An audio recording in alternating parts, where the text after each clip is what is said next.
السلام علیکم ورحمۃ اللہ وبرکاتہ۔ ناظرین کرام، آج کے اس ویڈیو میں آپ کے سامنے ایک بہت ہی کامیاب وظیفہ رکھنے جا رہے ہیں۔ آپ دیکھیے گا کہ یہ وظیفہ ایسا ہونے والا ہے، بہت ہی زیادہ بینیفٹس اپنے دامن میں چھپائے ہوا ہے۔ اس وظیفہ کو کرنے والا خدا کی قدرت کا کرشمہ دیکھنے والا ہے۔ بس یہ سمجھ لیجئے کہ دشمن مغلوب ہو جائے گا، وہ دشمن سے بے فکر ہو جائے گا۔ اس وظیفہ کو کرنے کا جو بھی مقصد ہو، رزق کی کوئی پرابلم ہو، کاروبار میں کوئی بندش ہو گئی ہے، رزق کا مسئلہ ہے، برکت کا مسئلہ ہے، اچھا خاصا کما رہے ہیں لیکن گھر میں کچھ بچ نہیں رہا، بے روزگاری کا کوئی مسئلہ ہو، کاروبار کا کوئی مسئلہ ہو، الغرض جو بھی مسائل دنیا آپ کے سامنے ہو اس کو رکھیں۔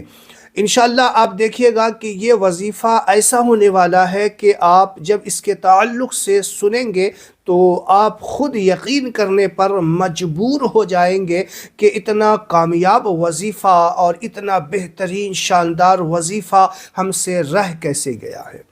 تو آئیے میں آپ کو بتاتا ہوں، اس وظیفے کی فضیلت بھی بتاؤں گا، اس وظیفے کو کرنے کا طریقہ کیا ہے وہ بھی آپ کو بتاؤں گا، کس وقت کرنا ہے وہ بھی آپ سمجھ لیجئے، پڑھنا کیا ہے وہ بھی آپ سمجھ لیجئے۔ بالکل اطمینان کے ساتھ، سکون کے ساتھ ویڈیو دیکھیے گا اور توجہ ضروری ہے، ادھر ادھر ذہن سے کو ہٹا دیجئے گا، بالکل توجہ کے ساتھ وظیفہ دیکھیے گا، کیونکہ ذرا سا بھی مس ہو جائے گا تو یقیناً ہو سکتا ہے کوئی ایسی بات مس ہو جائے جو وظیفہ کو کامیاب کر بنانے والا ہو اور وہ رہ جائے، پھر آپ بعد میں شکایتیں کریں گے۔ تو بالکل توجہ کے ساتھ دیکھیے گا اور گزارش کروں گا کہ اگر آپ میرے چینل پہ نئے ہیں تو میرے چینل کو سبسکرائب کر لیں، ویڈیو اچھا لگے تو لائک اور شیئر ضرور کیا کریں۔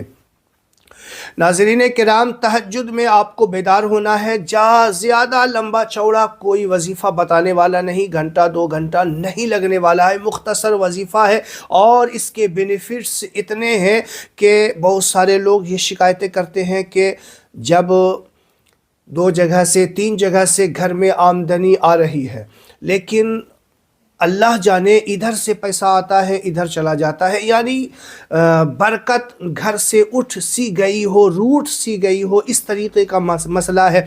دشمن کا کوئی خوف ہے، دشمن سے بے خوف ہو جانے کا یہ وظیفہ ہے۔ اس وظیفوں کو کرنے کے بعد انشاءاللہ دیکھیے گا آپ دشمن سے بھی محفوظ ہو جائیں گے، حاسدوں کی حسد سے، نظر بد سے، اور جو بھی آپ کا مقصد ہو اس مقصد کے لیے آپ یہ وظیفہ کر سکتے ہیں۔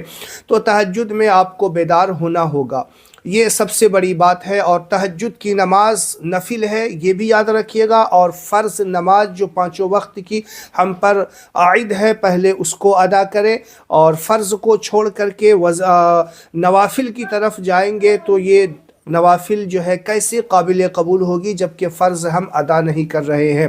اب آپ کو میں ہمیشہ یہی بتاتا رہتا ہوں کہ نوافل ہے اور وظائف ہے، یہ سب جو ہے اوور ٹائم ہوا کرتے ہیں، جو اصل ڈیوٹی ہے وہ نماز ہے، ان چیزوں کا خاص خیال رکھنا ہے۔ چلیے تہجد کی نماز آپ پڑھیں۔ تہجد کی نماز پڑھنے کے بعد اب بہت سارے لوگ کہتے ہیں تہجد کی نماز کا طریقہ آپ نے نہیں بتایا، بہت سارے لوگ کہتے ہیں کہ کتنی رکعت پڑھنی ہے، نیت آپ نے نہیں بتایا، تو میں آپ کو بتا دوں کہ تہجد کی نماز کا جو طریقہ ہے نا، بالکل تفصیل کے ساتھ ایک ویڈیو میں نے بنا دیا ہے، ایک نہیں کئی ویڈیوز ہیں جس میں نماز تہجد کی فضیلتیں بھی ہیں، طریقہ بھی ہے، کس طریقے سے نیت کرنی ہے، ٹائم، اوقات، سارا اس میں بتا دیا ہے، تو آپ اس میں جا کر کے دیکھ سکتے ہیں۔ مختصر آپ کے سامنے میں بتا دیتا ہوں کہ نیت کی میں نے 2 رکعت نماز تہجد کی واسطے اللہ تعالیٰ کے منہ میرا کعبہ شریف کی طرف اللہ اکبر کہہ کر کے آپ کو ہاتھ باندھ لینی ہے۔ اب لفظ تہجد بھی کہہ سکتے ہیں، لفظ نفل بھی کہہ سکتے ہیں۔ کم سے کم 2 رکعت آپ کو پڑھنی ہے، زیادہ سے زیادہ 12 رکعت ہوا کرتی ہے، جبکہ اللہ کے رسول صلی اللہ تعالی علیہ وسلم زیادہ تاکید 8 رکعت پہ کیا کرتے تھے، لیکن 10 رکعت 12 رکعت بھی منقول ہے نبی پاک صلی اللہ تعالی علیہ وسلم سے۔ تو آپ 2 رکعت 4 رکعت 6 رکعت جتنا آپ پڑھ سکتے ہیں اتنا پڑھیں گے۔ اور تہجد کی نماز کے لیے یاد رکھیے گا کہ آخری پہر جو کہلاتا ہے وہ سحری کا ہی وقت ہوتا ہے، اور خاص دھیان رکھیے گا کہ فجر کا وقت شروع نہ ہو گیا ہو۔ فجر کا وقت شروع ہونے سے پہلے آپ کو یہ وظائف بھی کرنے ہیں، وظیفے بھی کرنے ہیں اور نماز بھی پڑھنی ہے۔ اس کا خاص دھیان رکھیے گا۔ آپ بالکل جو ہے اطمینان کے ساتھ پہلے دیکھ لیجئے گا کہ تہجد کا وقت جس روز وظیفہ کریں گے آپ تو دیکھ لیجئے گا کہ کتنے بجے تہجد کا وقت ختم ہے اور فجر کا وقت شروع ہے۔ اس سے پہلے اسی مناسب ٹائم سے آپ وظیفہ کے لیے بیٹھیں گے۔ تو چلیے، آپ نے نماز تہجد کی ادا کر لی، اور نماز تہجد ادا کرنے کے بعد جہاں نماز پہ ہی آپ بیٹھے رہیں، یاد رکھیے گا تنہائی یکسوئی کا خیال رکھیے گا، تنہائی میں پڑھیں گے تو زیادہ بہتر ہے۔ اور پھر اس کے بعد جو ہے آپ 11 مرتبہ درود ابراہیمی پڑھیں گے، جو نماز کے اندر درود ابراہیم پڑھتے ہیں۔ اللہم صلی علی محمد وعلی آل محمد کما صلیت علی ابراہیم وعلی آل ابراہیم انک حمید مجید۔ اللہم بارک علی محمد وعلی آل محمد کما بارکت علی ابراہیم وعلى آل ابراہیم انک حمید مجید۔ یہ درود ابراہیم ہے جو نماز میں بھی پڑھا کرتے ہیں۔ جن بھائی کو یاد نہ ہو اسے یاد کر لیجئے، آرام سے میں نے پڑھ کر کے سنا دیا ہے، آپ کو اسکرین پر بھی دکھا دیا ہے۔ تو چلیے، اب 11 مرتبہ درود ابراہیم پڑھنے کے بعد آپ کو جو پڑھنا ہے ان اللہ لقوی عزیز۔ آپ دیکھ لیجئے اسکرین پہ آپ کو نظر آ رہا ہوگا پڑھنے کا صحیح طریقہ، کیونکہ جو وظیفے آپ کر رہے ہیں اگر اس کو صحیح مخارج کے ساتھ نہیں پڑھیں گے تو اس کے پورے بینیفٹس آپ کو نہیں ملیں گے۔ تو اس کو پڑھنے کا بھی صحیح طریقہ اسکرین پہ دیکھ لیجئے، میرے ساتھ آپ پڑھتے جائیے۔ ان اللہ لقوی، بڑی قاف ہے، لقوی عزیز، لقوی، یون بولنا ہے، عزیز زا ہے، زا کی آواز نکالنا ہے، عجیج جیم کی آواز نہیں بلکہ زا کی آواز نکالنی ہے۔ ان اللہ لقوی عزیز، اس طریقے سے 101 مرتبہ پڑھنی ہے آپ کو۔ پھر اس کے بعد آپ 11 مرتبہ وہی درود ابراہیم جو نماز میں پڑھی جاتی ہے وہی پڑھنا ہے آپ کو۔ درود ابراہیم پڑھ لیں۔ درود ابراہیم پڑھنے کے بعد جو ہے اب یہاں پہ آپ کا معاملہ شروع ہوتا ہے۔ جو وظیفہ کا اصل کامیابی ہے یہاں سے شروع ہوگا، کیونکہ اب جو ہے نا رب کی بارگاہ میں جو دعائیں کرنی ہے وہ دعا خاص طور پہ آپ اس انداز میں کریں کہ اپنے رب کی بارگاہ میں گڑ گڑائیں، روئیں، رونے جیسی شکل بنائیں۔ اگر رونا نہیں آتا ہے رونے جیسی شکل بنانی ہے آپ کو۔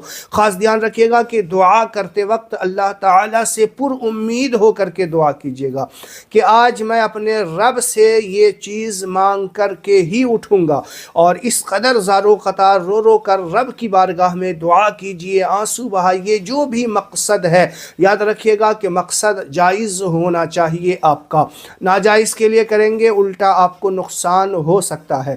اور جائز مقصد ہو، خوب رو رو کر کے دعائیں کیجیے اللہ کی بارگاہ میں، کیونکہ دعا جو ہے الدعاء مخ العبادہ، دعا عبادت کا مغز ہوتا ہے، بھیجا ہے۔ یہ جو وظائف بتاتے ہیں نا اس کا اصل جڑ دعا ہوتی ہے، اور یہ آپ کو ریگولر 3 دن کرنا ہے۔ جس دن آپ شروع کریں گے پھر دوسرے دن پھر تیسرے دن، یہ 3 دن آپ کو ریگولر کرنا ہے۔ اس چیز کا خاص دھیان، یہ بیچ میں جو ہے غائب کر دیا، ناغا کر دیا پھر نہیں، بلکہ ریگولر۔ اگر آپ نے پہلا دن پڑھا دوسرا دن نہیں پڑھیں گے تو آپ کا پھر سے پہلا دن دوسرے دن شروع کریں گے تو وہ پہلا دن کہلائے گا۔ تو اسی طریقے سے جب آپ پوری طریقے سے فری ہوں، کرنے پہ قادر ہوں، تو اس کے بعد یہ وظیفہ آپ شروع کیجئے گا۔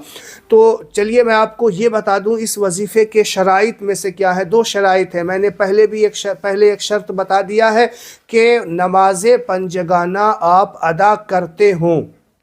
نماز پنجگانہ اگر آپ ادا کرتے ہیں تو آپ یہ وظیفہ کر سکتے ہیں، اجازت ہے۔ نہیں کرتے ہیں تو پہلے نماز کی عادت ڈالیے، پھر اس کے بعد وظیفے کی طرف آئیے گا۔ اور دوسرا شرط یہ ہے کہ آپ کا کھانا حلال ہو، کمائی حلال کی ہو۔ اگر آپ کا لقمہ حرام ہے، کھانا حرام کی ملاوٹ ہے، تو آپ چاہے 3 دن نہیں 30 دن بلکہ 3 سال بھی دعا کریں گے اور کھانا حرام ہی کھاتے رہیں گے تو دعا قبول نہیں ہوگی، وظائف قبول نہیں ہوں گے۔ تو ان 2 چیز کا خاص دھیان رکھیے گا، نماز کی پابندی اور رزق حلال، ان چیز کا خیال رکھیے، پھر وظائف کیجئے، انشاءاللہ اتنا جلد اثر کرے گا کہ آپ خود حیران رہ جائیں گے۔ اس ویڈیو کو زیادہ سے زیادہ شیئر کریں۔ السلام علیکم ورحمۃ اللہ وبرکاتہ۔